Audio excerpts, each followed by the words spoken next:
دوهم قرآن مشتدا راشي چې تاسې د رسول الله صلی الله علیه وسلم اتباع او پیروي قدما بقدم وکړي.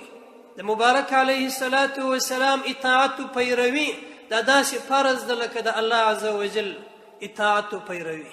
ځکه مبارک علیه الصلاة والسلام دا شارح دی، الله عز وجل شارعو. الله عز وجل شریعت را استولی دی، د دې تشریح اچا نسوی کولی بغیر د رسول الله صلی الله علیه وسلم څخه. نه د بل چا تشریح په دې باره کې اعتبار لري بغیر د رسول الله صلی الله علیه وسلم څخه.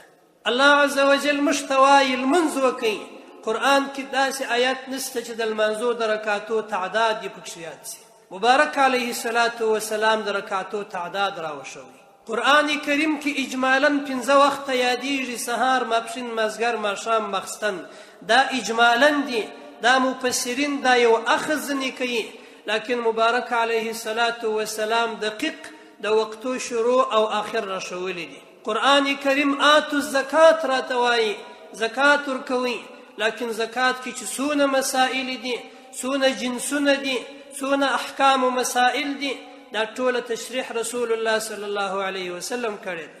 علی هذا القیاس چې څونه د دین اوامر دي قرآن کریم مجمل بیانوي.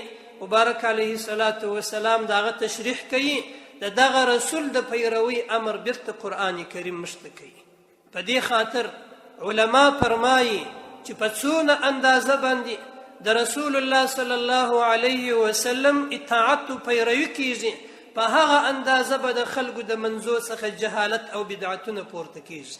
څونه فتنې، اختلافونه، جنجالونه چې راځي، د دې عمده لامل د مبارک علیه السلام د سنت طریقې څخه مخالفت دی.